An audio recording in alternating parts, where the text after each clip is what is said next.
Assalamualaikum warahmatullahi wabarakatuh. Perkenalkan, saya Susi Susanti dari Prodi D3 Kebidanan. Di sini saya akan sedikit menjelaskan tentang apa yang saya ketahui tentang cara kerja hormon estrogen dan progesteron. Estrogen dan progesteron adalah dua hormon yang mengatur siklus menstruasi.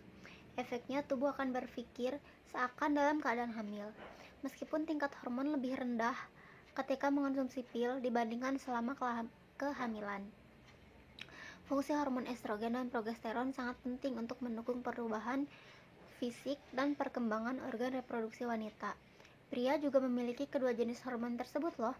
Hanya saja kadarnya dalam tubuh lebih sedikit dibandingkan kadar dalam tubuh wanita. Lalu ada cara kerja hormon estrogen. Hormon steroid berdifusi melalui membran sel dan terikat dengan afinitas tinggi pada reseptor protein sitoplasmik spesifik dengan kromatin inti untuk memulai sintesa RNA. Hormon spesifik yang memerantai sejumlah fungsi fisiologis afinitas terhadap reseptor bervariasi. Dengan estrogen spesifik, aktivasi kompleks steroid reseptor memasuki nukleus dan berinteraksi. Lalu ada peran hormon estrogen pada beberapa organ tubuh. Yang pertama ada otak. Tugasnya membantu menjaga suhu tubuh, menunda hilangnya daya ingat.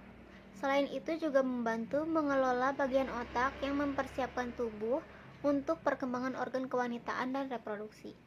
Yang kedua ada jantung dan hati, yaitu membantu menjaga produksi kolesterol oleh hati sehingga mengurangi resiko penumpukan plak dalam arteri koroner.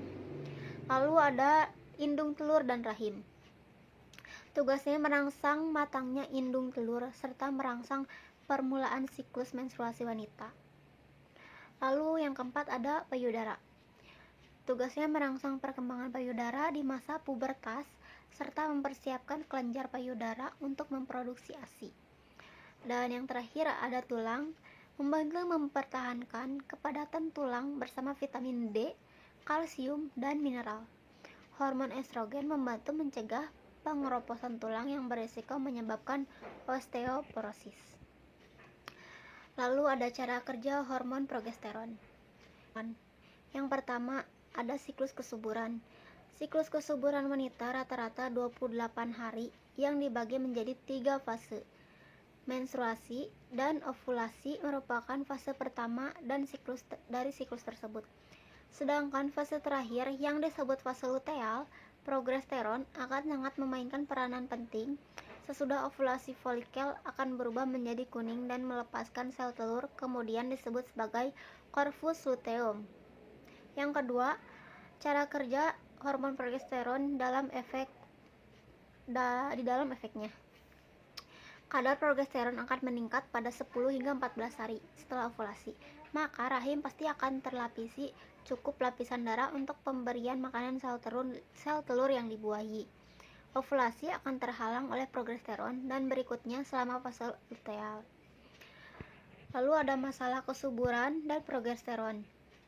Fase luteal akan memendek saat seorang wanita memiliki progesteron yang rendah.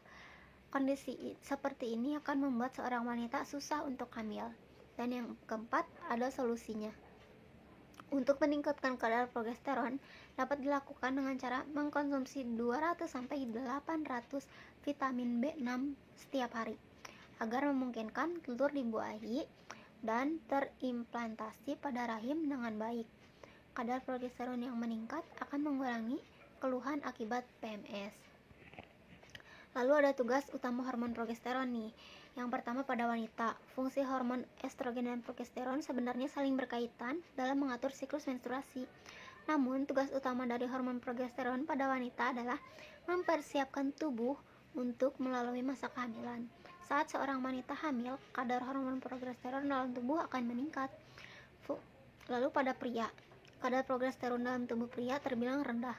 Meski demikian, hormon ini tetap memiliki fungsi yang sangat penting, yaitu membantu proses spermiogenesis guna mematangkan sperma.